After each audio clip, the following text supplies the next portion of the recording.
Hi everybody, this is Bastiaan, and today we're going to take another look at a variation on the Zaire system. And I will be playing the white side of the board against an engine rated about 2000 ELO called Piranha. And what I would like to demonstrate today is the diamond pattern of the Zaire system. So the diamond pattern is when we develop the knight in a diamond pattern and then retreat. And the double Zaire diamond is when we do this with our two knights. So we will be wasting a lot of moves and we'll be playing very defensively. So let's take a look at the game. I start out with knight to f3. Black plays d5, logical move, taking control of the center. Knight to g5, e5, knight to h3, and we notice that there is a possibility to capture the knight on h3. Black does so, and I recapture with the pawn. Now, black has broken my right side diamond. So, what do we get in return? I can play rook to g1 to the half open file. I can fianchetto, and although the pawns are doubled, we can see that this pawn is protected for the moment. So we do get some compensation. Black continues aggressively with queen to h4. Once again, there's no threat to this pawn, but there is a threat to the weak pawn on f2. It cannot move, and we have a check. Black can develop in several ways. He can develop his bishop to c5 to add more pressure to that pawn, or develop the knight, or continue in another way to pressure f2. So play continues with knight to c3.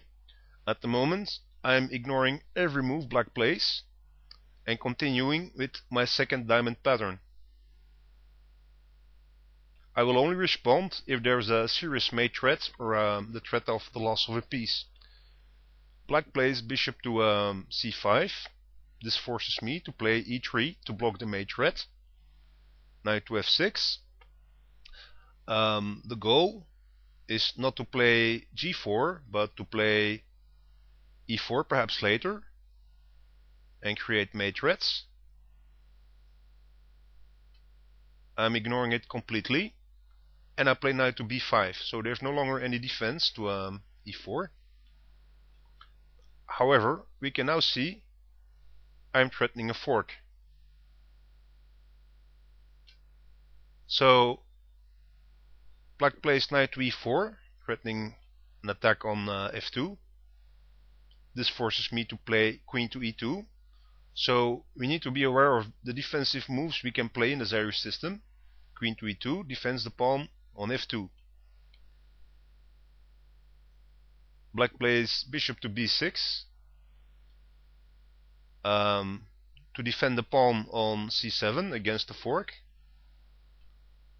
I simply continue with the diamond pattern, looking to retreat. Knight to c6, black is developing more pieces, and knight to b1. So we have undeveloped completely, and our left side diamond is complete. a6, this nullifies the battery we have on the diagonal, and it weakens our pieces. d3, chasing away the knight. Bishop to a5 check. I block with the pawn. Now the knight needs to retreat. Bishop to g2, the original idea, developing and fianchettoing the bishop and preparing rook to g1. Black castles into safety. Knight to d2, only available square except of course a3. Queen to g5, attacking the bishop. Rook to g1. This move was going to be played anyways. Not only does it protect the bishop, but it creates a discovered attack on the queen, and later on the king. Queen to h4, king to f1. This move is typical for me in Zaire diamond systems, where I protect both the bishop and the rook if black takes on the knight on h3. b5, e4, getting some control in the center, d4, passing the pawn, knight to f3, attacking the queen,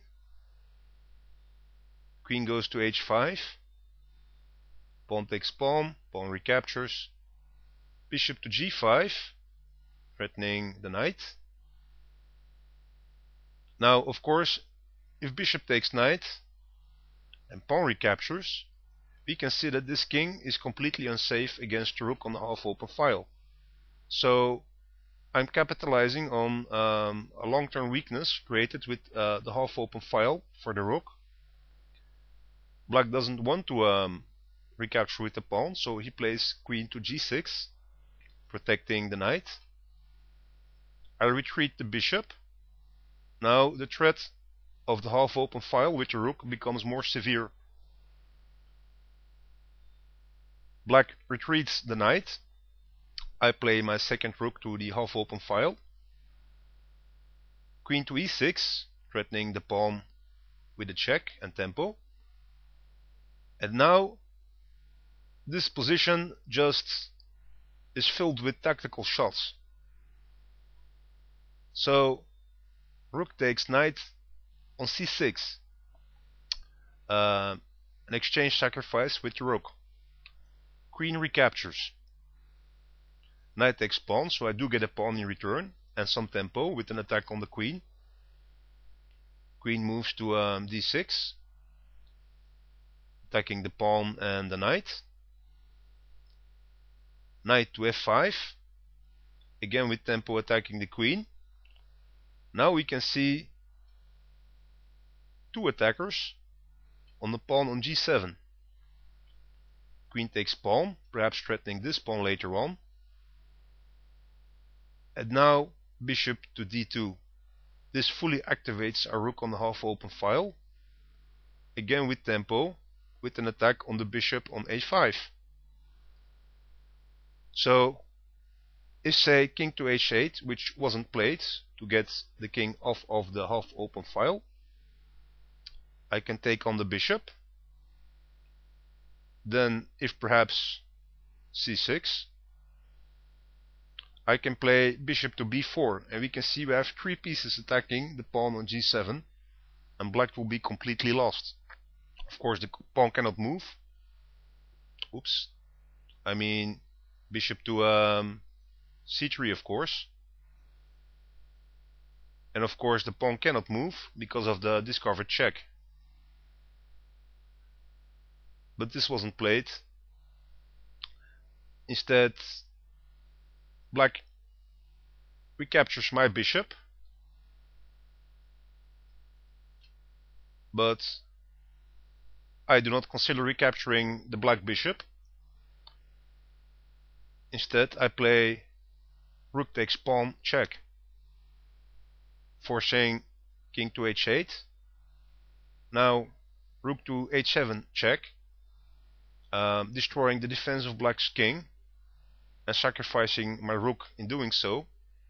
King recaptures,